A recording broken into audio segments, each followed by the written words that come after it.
So on this setup, this is venturimeter and orifice meter combined setup. So on this setup, we are having two instruments are there. One is venturimeter, here orifice meter is there. So these two are connected in two parallel lines. So these are the two parallel lines. The corresponding valves are there, shut valves are there. So here at the bottom, so there is a parallel connection is there.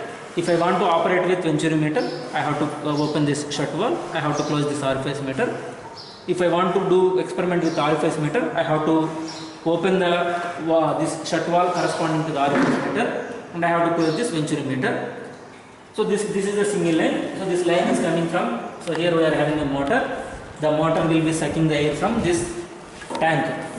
So in this tank water will be sucked and the water will be flowing through that single pipeline, and there it will be diverted into venturimeter section and orifice meter section.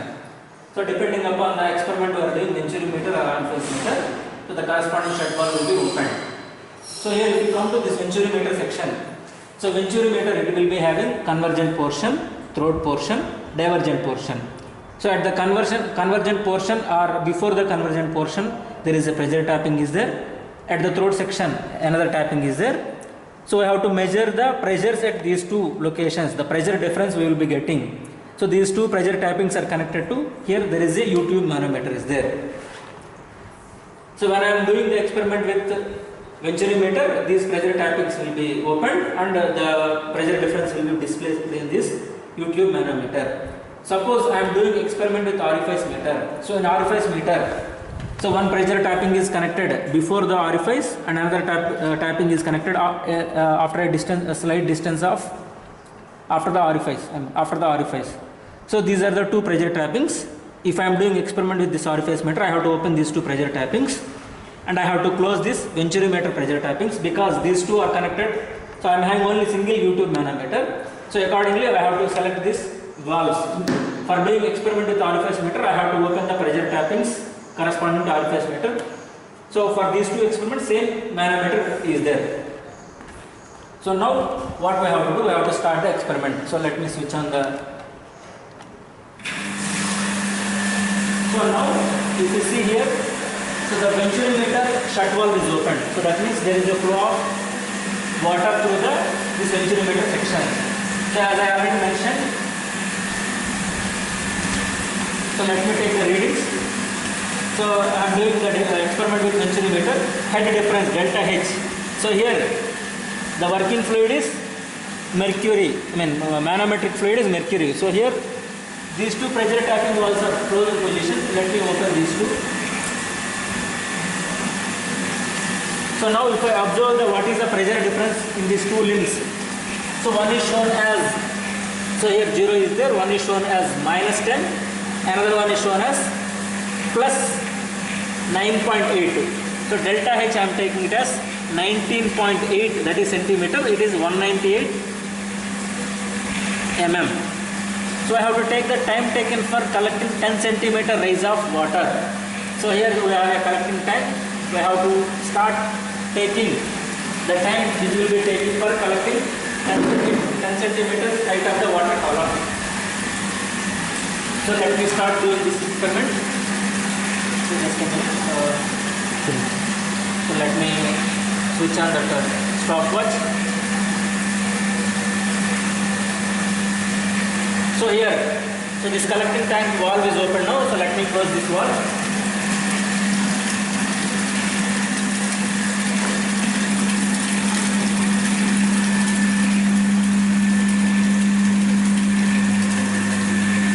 So now I am starting at 20. So I have started at reading 20. So let me take up to 30. How much time it will take? It has taken 9.04 seconds. So time taken for collecting 10 centimeter rise of water is 9.04 seconds.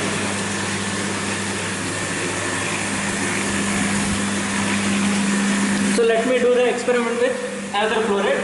So let me close this shut valve a little bit.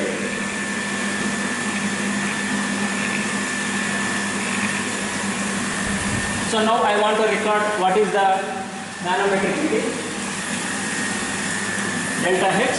So here it is minus 8 centimeter plus 8 centimeter, that means 16 centimeter, that is equal to 160 mm of Hg. So again I should take what is the time taken for 10 centimeter rise of water in this collecting tank. Again let me close this valve. So for the second flow rate I have taken the time for collecting 10 centimeter rise of water. It is around 11.51 seconds. So now I want to do experiment with orifice meter. So now let me close this valve corresponding to Venturi meter. So I have opened the orifice meter. So now it is fully opened. So now these are the two valves corresponding to this Venturi meter. I have closed these things. So now I am opening the pressure tapping corresponding to this orifice meter.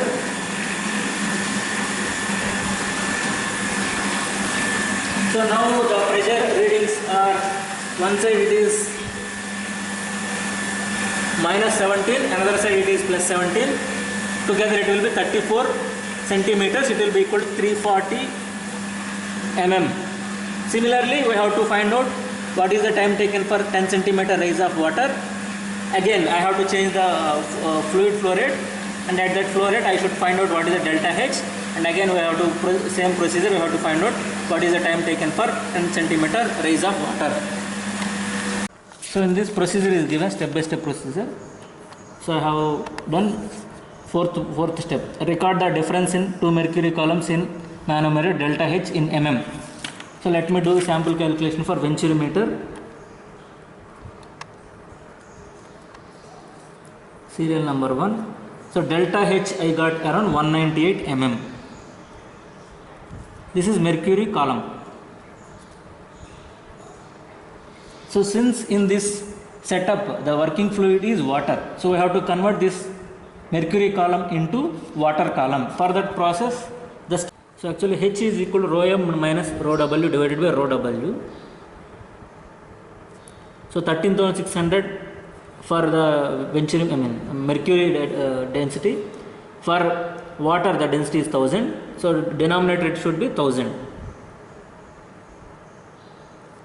So this delta H, it is corresponding to 198 mm of Hg column, and I have to convert into meter of water. So 198 into 10 power minus 3. So this is 13,600 minus 1000 divided by 1000 into 198 into 10 power minus 3. We will be getting so many meter of water column.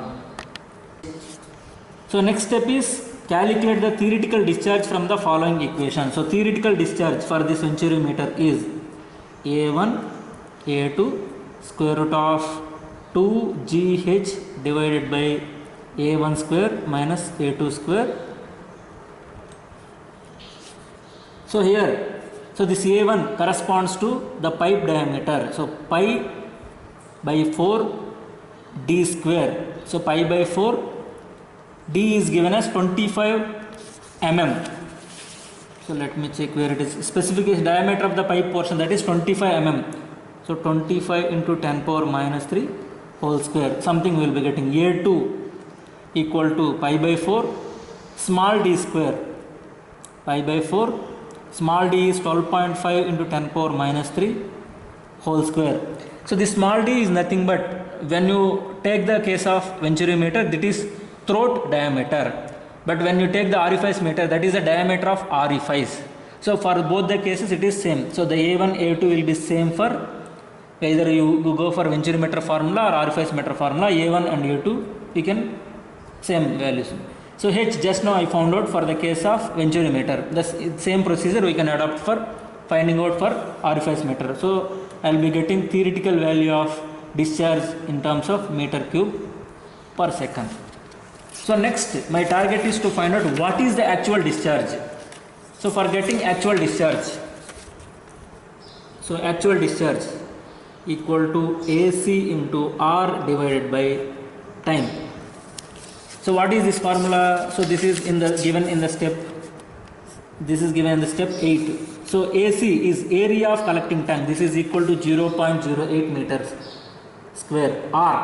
R is the rise of water, that 10 centimeters we have taken. This is equal to 0.1 meter divided by, so time taken for collecting that much amount. So So present case, whatever sample calculation I am doing is 9.04 second. So 9.04 second. So much value I will be getting in terms of meter cube per second. So coefficient of discharge.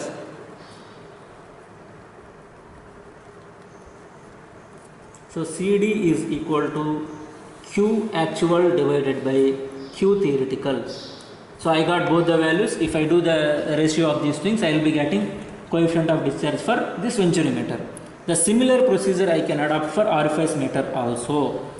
So here A1 is the area of cross section of the pipe. So for that, pi by 4 into 25 into 10 power minus 3 whole square. A2 area of cross section of the orifice. So there the corresponding diameter is 12.5 mm.